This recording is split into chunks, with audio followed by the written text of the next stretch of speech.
Hello and welcome to today's webinar, Selecting the Right Regulator for Safe, Efficient System Use. My name is Tracy Purdom and I am the Editor-in-Chief of Chemical Processing, which is producing this event. This event is sponsored by SwageLock. Pressure regulators play a crucial role in maintaining and controlling pressures in industrial fluid and instrumentation systems, and selecting the right ones is important to keeping those systems operating properly. Today's webinar will highlight different types of regulators available, how these various regulators function, and how they can be applied to suit your system. Now, before I introduce our speaker, there are a few housekeeping issues that I'd like to review. On your screen, you should have a main section with today's slide deck, as well as a few sections below that main screen. Directly under the main slide is where you can submit a question. At any time during today's presentation, you can type your question for our presenter right here, and we'll get to your questions during the Q&A.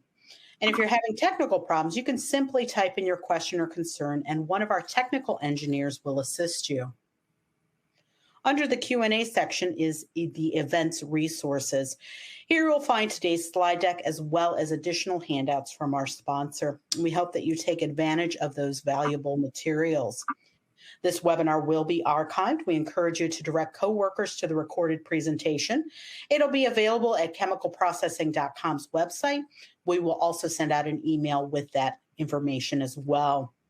And one final note, we ask that you respond to an exit survey at the end of the event. Your answers will help us to improve future events. And now I'd like to introduce today's speaker. Sajay Arumpanil is Senior Product Manager at SwageLock. Sajay manages the general industrial valves and regulators portfolio. He has been with SwageLock for more than 28 years, and during that time, he has worked and led teams within the engineering, operations, quality assurance, new product development, technical service, data analytics, and price management groups. He graduated from Case Western Reserve University with a Bachelor of Science degree in Mechanical Engineering and holds a Master of Business Administration degree from Cleveland State University. From a fellow Clevelander, Sajay, I welcome you. I look forward to your presentation here today. Thank you, Tracy. So welcome everyone to our webinar on regulator selection, how to select the right regulator for safe, efficient system use. As Tracy said, my name is Sajay Arumpanil. You've heard my background, so I'll go on to getting to the agenda for today.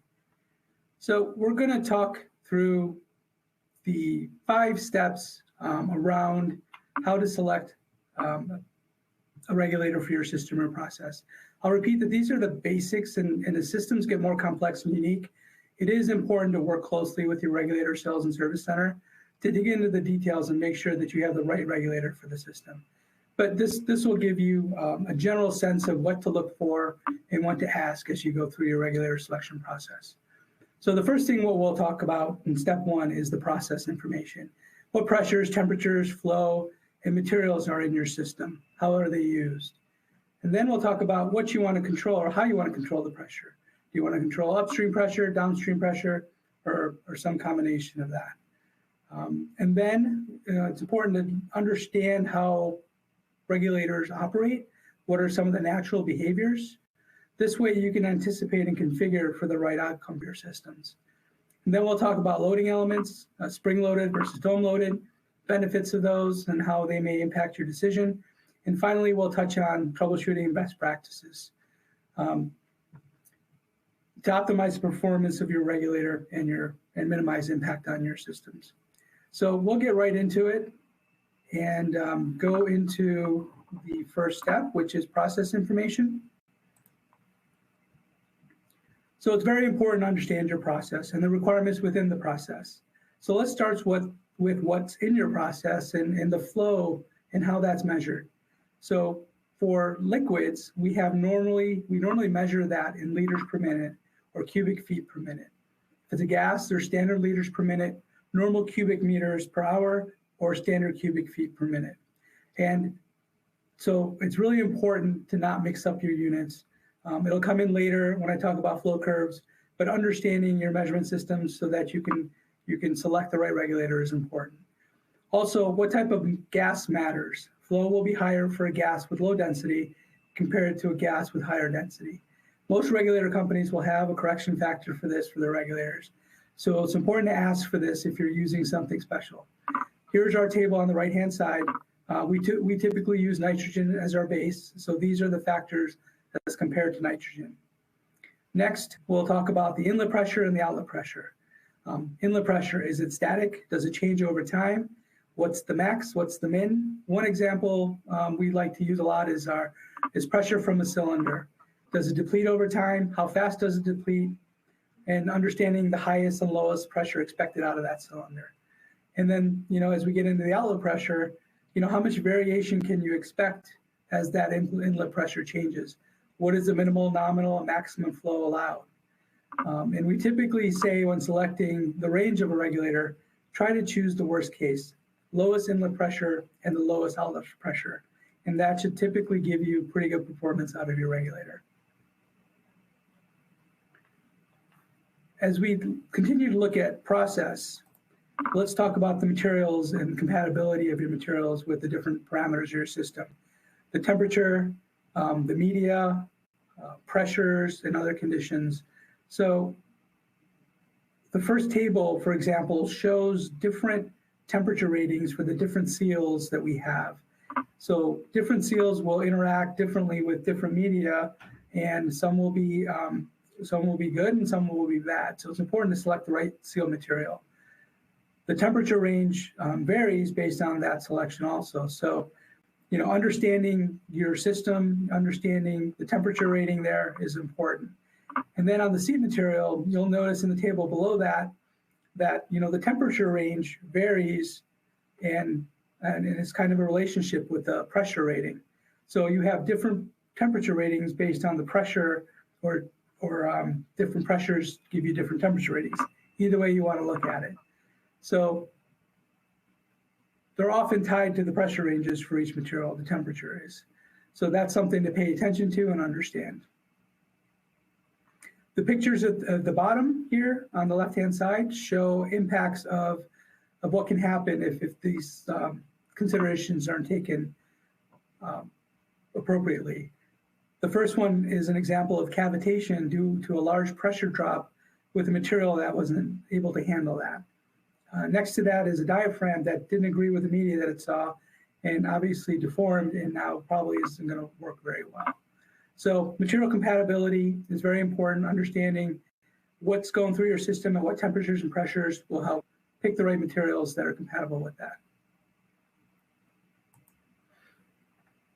So now that you've considered the materials in your processes, we have to talk about what you want to do with your regulator. Basically, are we trying to control upstream pressure or downstream pressure? So this slide shows two different types of regulators, the pressure reducing regulator and a back pressure regulator. The back pressure pressure reducing regulator will control pressure to the process, while a back pressure regulator will control pressure within the process. So they typically aren't used together, but this diagram just shows the supply with the cylinders, where the pressure reducing regulator typically is before the process, and where the back pressure regulator is typically after the process. And that's how it controls the pressure. So as we talk about the different pressure reducing regulators, what are the different elements that go into a regulator to better help us understand how these things work? So there's two main areas within a regulator. There's the control side and there's a loading and sensing side. On the control side, the primary elements are made up of the seat and the poppet.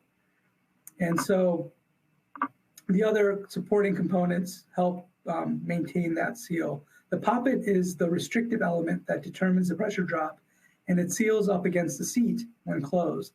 The spring and seat retainer helps support that whole system.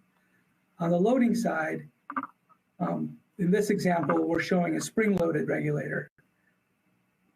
So we'll touch on other methods of loading later in the presentation, but in this case, we have a spring-loaded element that is pushing down on a diaphragm, which is the sensing element. For higher pressures, this sensing element might be a piston style. But again, in this example, we were using a diaphragm. Basically, how this works in concert is the handle, as you turn the handle, you're pushing down on the adjusting stem, which then compresses the spring. That acts on the diaphragm, which then pushes on the poppet, which pushes the poppet away from the seat. Now you have an open regulator and you have flow. So that's a pressure reducing regulator. For back pressure regulators, the elements are very similar. The inlet pressure, the difference is it goes directly against the sensing element, and the seat is downstream, closer to the outlet with the poppet. Basically, the inlet pressure, the way this works is if the inlet pressure is less than the set pressure, the regulator remains closed. If the inlet pressure exceeds the set pressure, the regulator opens and vents through the outlet. The back pressure regulator is different from a pressure relief valve in that it's more of a device for maintaining a desired upstream pressure rather than where a pressure relief valve typically vents the pressure in the system for safety purposes. Back pressure regulators typically have a set pressure, either set at the factory or you can set it locally at your system as you need it. So now that we talked about the elements within the regulator, we'll get into the performance of a regulator and the operating principles around that. The operating principles are basically a balance of forces. We talked about how the handle pushes on the adjusting screw and compresses the spring. That generates a spring force within the spring. Next, as that pushes on the poppet, the force on the poppet spring pushes back as a force too, opposing the spring force. Other forces that oppose that range spring force include the outlet pressure and the inlet pressure. In the end, as all of those come together, the spring force, the range spring force is a force applied by the handle, and so the outlet pressure and inlet pressure adds additional forces against that force. So in a static system, the range spring force has to equal the sum of the other forces. So that's where the F1, which is the range spring force, is equal to the sum of the rest of the forces. This will come in later as we talk about different effects and different ways the regulator behaves. So to help us understand how these sum of forces interact with each other, we look at flow curves.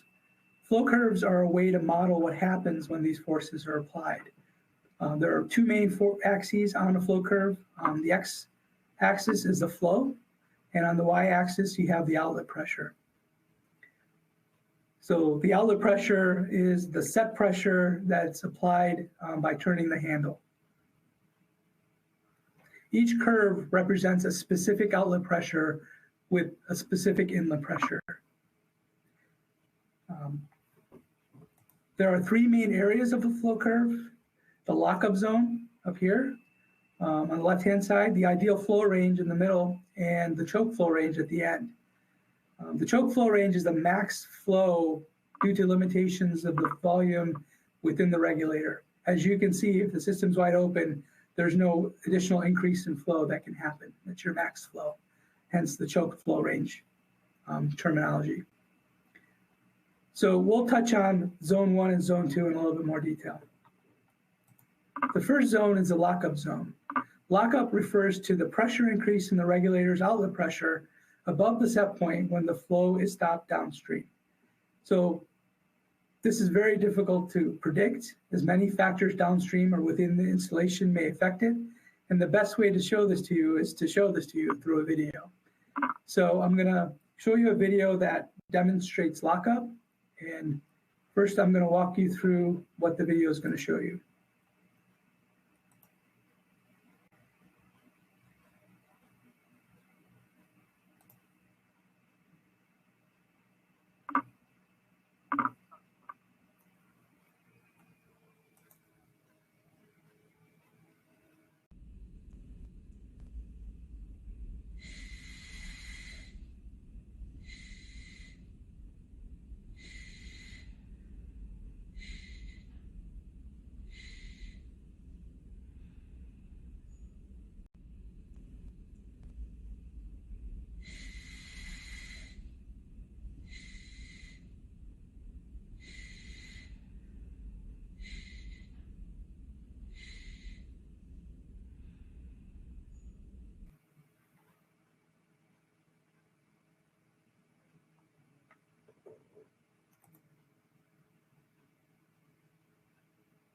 So what the video was showing you was the pressure was flowing from the left-hand side with the constant inlet pressure of 35 bar. And that is being reduced down to 1 bar by the regulator here. And that's why you saw the 1 bar on the gauge.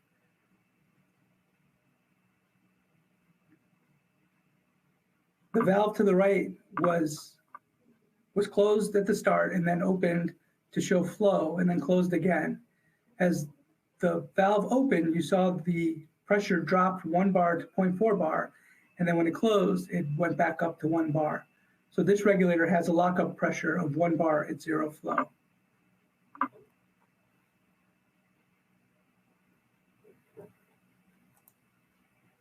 Next, we'll talk about the optimal flow range.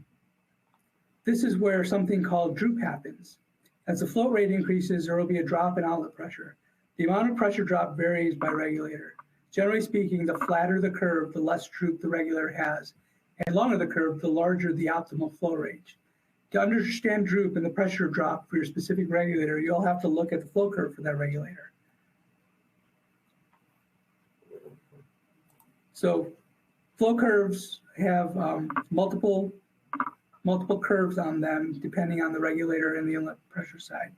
In this example, you have an inlet pressure of 507 psi, a set pressure of 250 psi, and we're going to try to determine the drop in pressure when flow increases from 0 to 150 normal cubic meters per hour.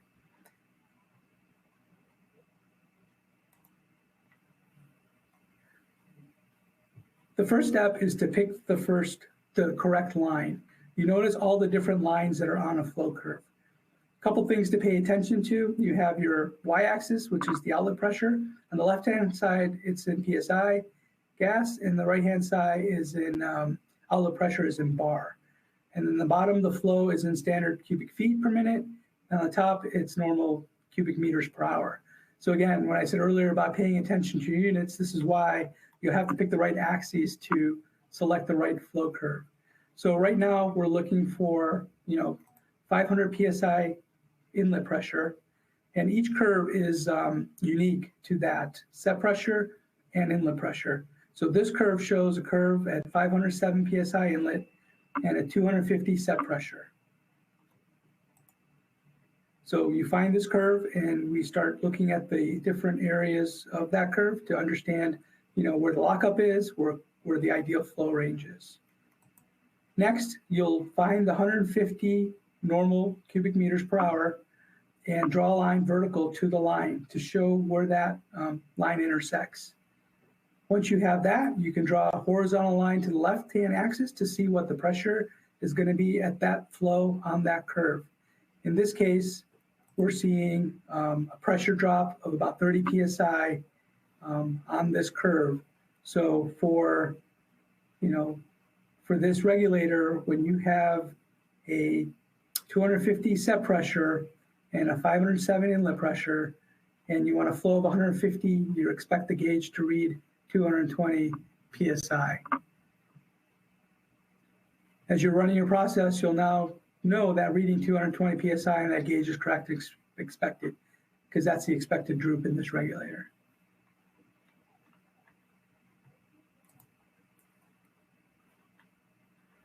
Now we're going to touch on a couple of phenomena that happen as regulators operate. The first one is called the supply pressure effect.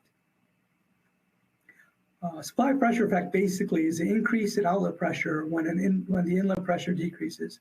So think of a depleting cylinder. As the cylinder is full and depletes, the inlet pressure will go down to the regulator. You'll start at a high pressure and it'll steadily go down to a lower pressure. As that cylinder depletes and the pressure gets lower, you would expect the outlet pressure to also go down from the regulator, but that's not what happens.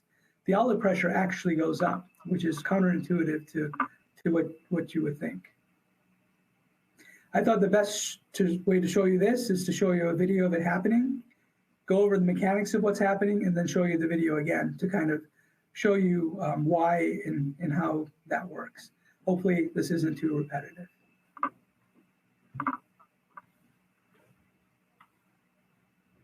So here's what you'll see here is there's going to be a regulator in the middle, and you're going to see two gauges. You're going to see an inlet and outlet gauge. The outlet gauge is actually on the left-hand side, and the inlet gauge is on the right-hand side. We're going to reduce the pressure going to the regulator from 64 bar down to 6 bar. You'll see that in the right-hand side gauge. On the left-hand side, you're going to see the outlet pressure go from 1.6 bar to 2 bar. As the inlet pressure is decreasing from the right-hand side, so flows right to left, you're going to see the pressure on the outlet side, which is on the left-hand side, go up slightly.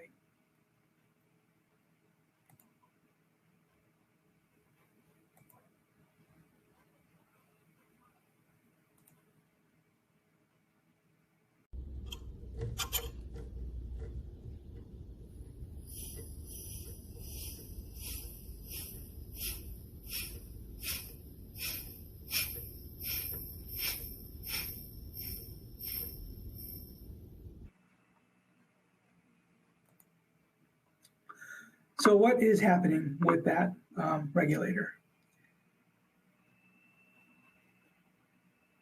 The inlet, so we saw that the inlet pressure is going down and all of the other forces are staying constant. So we're not adjusting the handle at all. We're not changing the spring force, which isn't changing the bottom piece.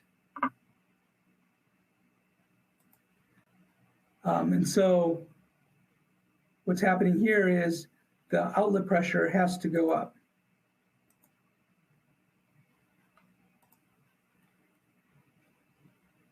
So in order to balance the sum of the forces, as the inlet pressure goes down, so the F4 coming in from the cylinders going down, the outlet pressure has to go up since nothing else is changing. So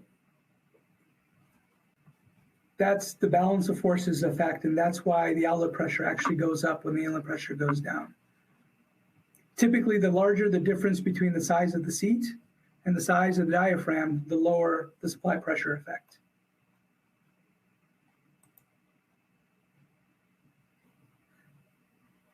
I'm going to show you the video again, and again, on the right-hand side, you're going to see the gauge drop in pressure, and on the left-hand side, you're going to see the pressure, the outlet pressure go up. So flows from right to left.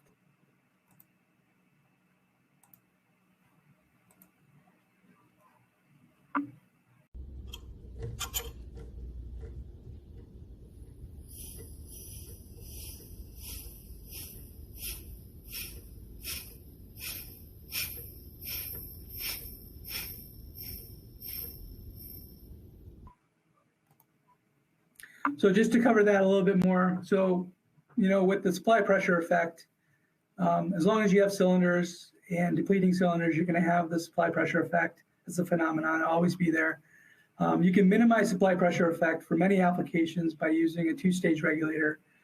But if your gas source is going to multiple process lines and each process line have different pressure requirements, you might have to use multiple single-stage regulators. You're going to have one near the gas source to control the pressure coming off the cylinder, and then another regulator closer to the process line, on each process line, to control the pressure for there. So there are ways to mitigate supply pressure effect. Another interesting phenomenon we have is the Joule-Thomson effect. It's basically what happens here is if there's a large drop in pressure, that will affect the temperature in the system. In this example, we're using methane at 260 bar and dropping it across the regulator from 260 bar and reducing that to 20 bar. Because of that pressure drop, the temperature will drop from 20 C to negative 65 C. You can see the impact on the regulator and the surrounding piping in the drawing there as it freezes up.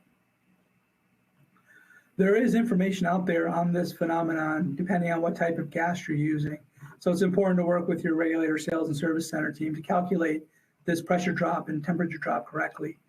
By doing this calculation, you can remedy this occurrence by adding energy back into the system to counteract it. There are heated regulators or vaporizing regulators that can heat the gas to take care of that issue and not have it impact your system.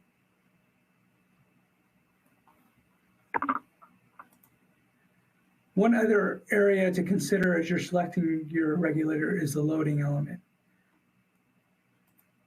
So we've talked about, and we've shown mainly spring-loaded regulators, where spring is the main thing causing the force on the diaphragm. But you also have dome-loaded regulators. These are loaded by air instead of a spring. There are also differential pressure regulators, where you can set a fixed differential pressure based on an external reference point. There are also ratio regulators and electronically controlled regulators and regulators with feedback loops and many other complicated systems you can use to improve the accuracy or control your system in a certain way. It's really important to work with your sales and service centers to identify which way works the best. But that gets into pretty complicated systems and pretty complicated setups. But they should be able to help you if you need something that critical. But we will touch on the dome loader regulator a little bit closely just to show you how that works. So this one has an external regulator that controls the air going into the dome to load the diaphragm. So the air or gas pushes down in the dome against the diaphragm, which again pushes down on the poppet, which pushes it away from the seat, allowing flow. Basically, the gas is replacing the spring and the handle that we saw earlier.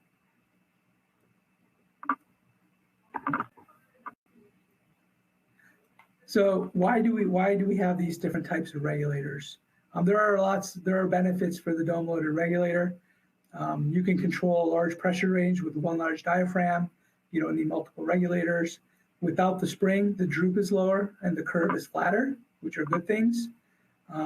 We have low SPE because there's a large difference between the size of the seat and the diaphragm. And you can also see with this regulator here that's supplying the air to the dome, there is a way to control that remotely. So then in turn, you can control your regulator remotely as well. One negative that comes with dome load regulators is the lockup tend to be more pronounced because you have the mechanisms within the dome loaded regulator and also the feeding regulator. Those two regulators lockups add together, and so the factor is typically increased with a dome loaded regulator. So that is the one negative with the dome loaded regulator.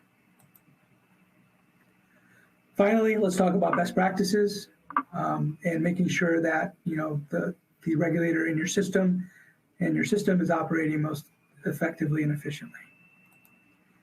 First thing we want to talk about is creep. Creep is basically leakage across the seat when the regulator is closed. So you expect when the regulator is closed to not have anything flow across the regulator and no pressure on the outlet side. But creep can happen when debris or some contaminant interferes with the sealing of the seat or damages the seat, preventing a tight seal. This could impact your system in ways you don't intend. In this diagram, you have the pressure going to the regulator, and then you have in this blue box your process as an example.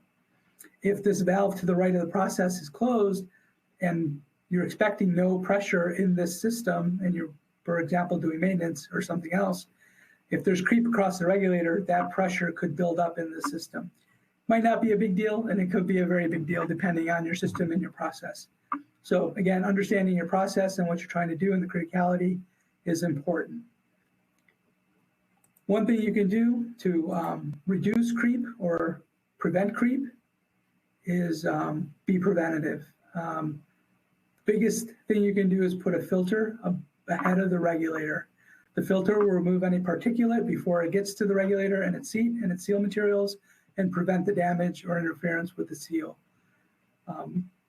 Even clean systems, so-called clean systems, may have debris left over from installation, especially during initial startup. We see that a lot.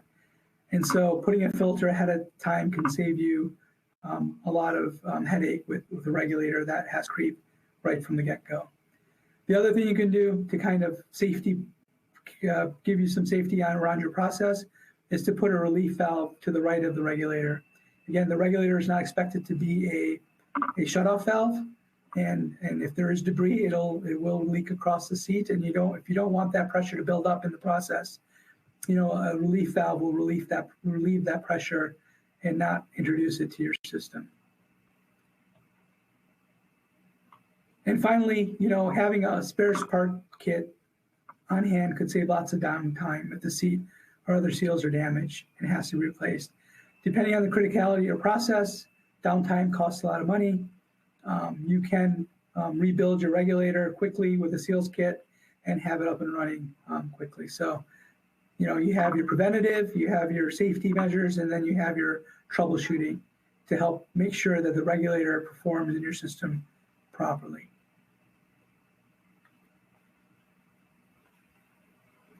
So that brings us to the conclusion of our presentation. The 5 steps are basically know your system or process, know how you want to control your process, expect and plan for natural behaviors from your regulator, fine-tune your regulator configuration so to get the most cost-effective performance, and then optimize the performance of the regulator and protect your process by considering preventative and other safety measures in your system design. Thank you for your attention. Hopefully this helps with the basic steps and helps you select the regulator that works in your system or process. I think there's some time for some questions, so we'll wait for those to come in and we can answer some of those. All right, Sajay, a great presentation. I appreciate all of the visuals, and those videos really help drive this home with all of the information that you gave to us, and what a great overview. And as you mentioned, we do have some questions coming in here from our audience members. So I want to get to those so we can get to as many as we can. First question is, what is the maintenance interval for pressure regulators? Yeah, that's a good question. The maintenance interval is going to vary based on your system design and based on the regulator that you're using and how it's being used. Obviously, a dirtier system is going to potentially need more maintenance. So your regulator rep can help provide some indication based on what configuration you're using and what can be expected for a life of a regulator. They can also help with spare parts kits that are available and support on rebuilding regulators once a maintenance schedule is determined. But it really is going to depend on your system and your process and, kind of determining that with collaboration with your regulator expert. Well, that was a good segue for this next question here. Someone wants to know if it's possible to have someone review their pressure reducing system. Yeah, absolutely. Yeah, we can provide that service. I will say it's best done with some background information provided up front, so that when we come to look at your system on site, we can narrow down the selections for material and spring ranges and different things, so that we can have a very productive discussion. And we can also talk about your system and what you're doing in the system. So there's often things that aren't considered during system design that we could help with optimizing the performance of the regulator or even the system itself. So the earlier engagement while you're doing system design, the better. But definitely that is a service I think most regulator companies and Swagelok especially would help support. Good to know. Thank you. Next question, are there heated regulators? Yeah, I touched on it briefly, and I probably went through it a little quickly on the Joule-Thomson effect when you have, that drop in temperature and wanting to add heat back into the system. We do have what we call vaporizing regulators, and they can be used, you can use them for that to help with the Joule-Thomson effect, or you can use them to vaporize liquid samples or to preheat gas samples to prevent them from condensing. Most feature a heating element that is in direct contact with the process fluid. So that helps with, like the maximum efficiency. So having it in contact with the process fluid, you're going to have good thermal efficiency there. You're not going to lose a lot to the environment.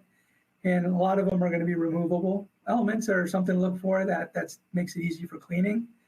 But yes, there are definitely heating and vaporizing regulators out there that can help. Thank you for that. Next question here. Someone wants to know, what is droop? Okay, we touched on droop earlier. It's really the decrease in outlet pressure caused by an increase, as the flow rate increases in the regulator, the mechanisms within the regulator are interacting with the flow. And so you're having kind of a delayed effect with the flow. So this is what's shown in the flow curve. And I think I can go back up in the presentation to show a flow curve. Sorry if that's going to cause any issues.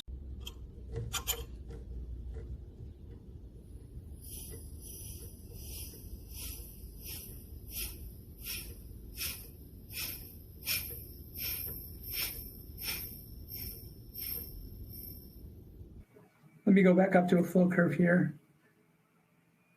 And so the flow curve, the droop is this drop in the pressure as the flow increases.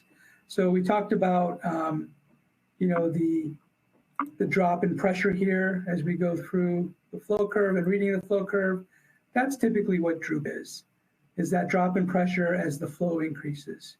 And different regulators have different rates of droop. So it's really important to understand, what your system can tolerate, because, you want to be not only optimal in your system design, but you also want to be cost effective. So if you can handle some droop in your system, it's better to know what it is and what it's going to be and adjust for it than maybe buy a more expensive regulator that would you have to balance that out between the cost and the optimal performance. Thank you for that. And touching on flow again here, someone wants to know what can be the range of flow for a given pressure. Okay. So the range of flow for a given pressure can vary depending on the configuration of the regulator you pick. So the spring range force, again, we talked about, that flow curve. The longer the flow curve, the more range it has at that set pressure in terms of the amount of flow it can manage. Dome-loaded regulators have a larger range typically, and is one of the advantages of a dome-loaded regulator over a spring-loaded regulator, for example. We also have, the best way would be to understand what flow range requirements you have in your system, and trying to understand, again, knowing your process, right? What is that flow range, making the max flow, and then selecting the right regulator for that. And, a regulator sales and service team member can definitely help, taking your parameters for your system and finding the best suited and cost-effective solution for that flow range. And obviously that's helpful these days just because people aren't expertise, they don't have that expertise, so they can reach out to someone that does this day in, day out. So that's a good answer there. Another question here, how can we add more years of life to a pressure regulator? More years of life, okay. I'm gonna say this is probably a question about, not having to buy new pressure regulators constantly, because pressure regulators can be expensive. So probably, we'll start with reducing the amount of damage that the regulator is going to see. So some of those best practices like filtering and reducing, contaminants from damaging the seat or damaging other parts on the internal side of the regulator. That's always a good practice. Making sure you're sizing the regulator right, so the pressure drop and the temperatures and the different parameters are looked at properly, so you have the right regulator. But other than that, I would say, the big part and the big cost of the regulator is the body. That's the pressure containing piece. That's where a lot of the material is for the, you need a min wall to contain all that pressure.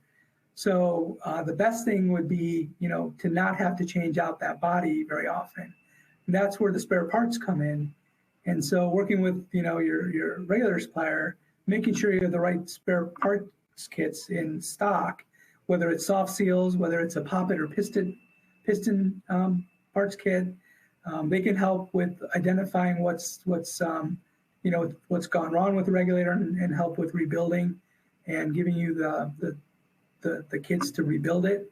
I know some areas of the world have different requirements where, there's a minimum in terms of, there's a maximum I've heard 5 years in some regions where after 5 years, either the regulator has to be rebuilt or replaced. So it really is going to depend on your system, your area, your region, understanding what those requirements are. And it goes back to that maintenance schedule and making sure you have an understanding of that maintenance schedule, and minimizing the impact on the regulator, therefore, maximizing the life of it. Hopefully that helps. Absolutely. Are there different pressure regulators for different gases?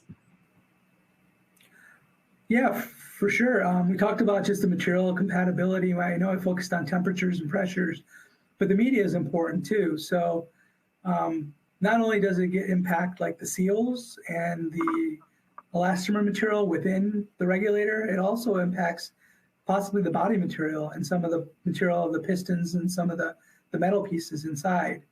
So we typically use 316 stainless steel because it usually doesn't interact or react to most chemicals that are out there. But we also have Manel and other materials for sour gas applications.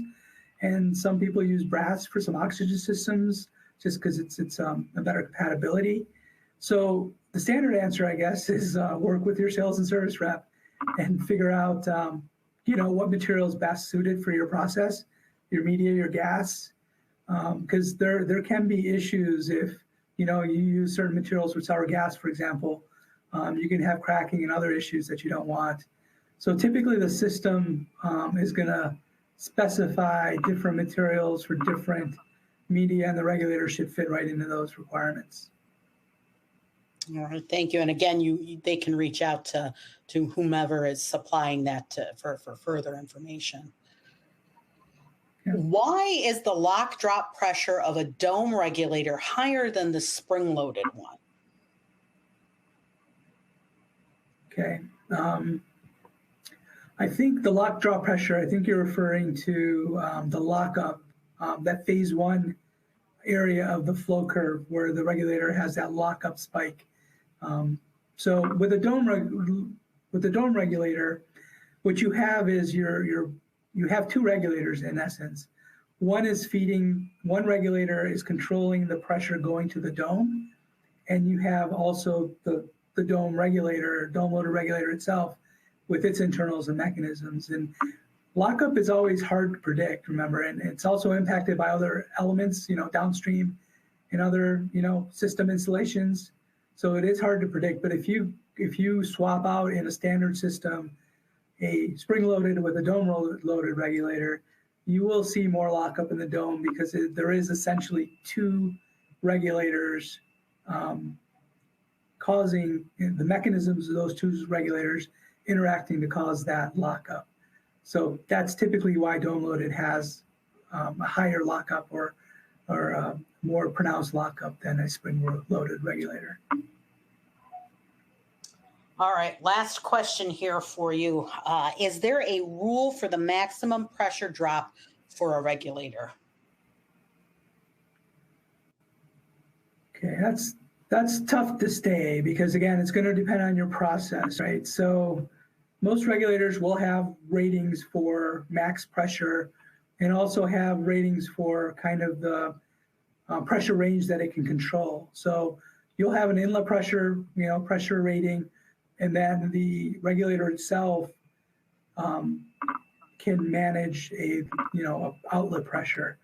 So we talked about a large drop in pressure affecting things like having things like the Joule-Thomson effect, where it can affect temperature. But pressure drops can also affect other things in the system. So not only on the regulator, but the system itself, I think we saw cavitation on some of the material in an earlier slide that showed damage to a poppet because of the large drop in pressure.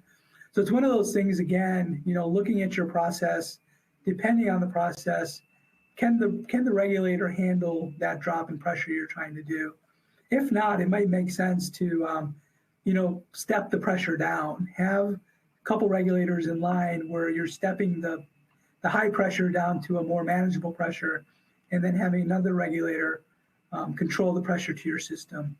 That way, a couple things, if one, it might the regulators can handle that kind of drop. But if the regulator ever fails for whatever reason, you're not slamming your process with that high pressure coming straight from that that cylinder or that pressure source. Now, if you follow some of our guidelines, you'd have a relief valve in between your regulator and the process, so that would help also. But I'm not aware of a max pressure drop. But again, work with your people that you're working with to identify what regulator you need, what your system parameters are, and figure out the best solution.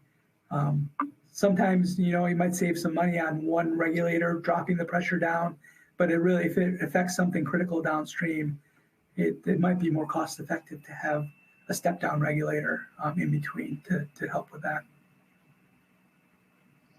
Well, Sajay, thank you so much for a great presentation. All of the expertise and thought leadership that you put into this and letting our audience members hit you with all those questions at the end. You did a great job with that.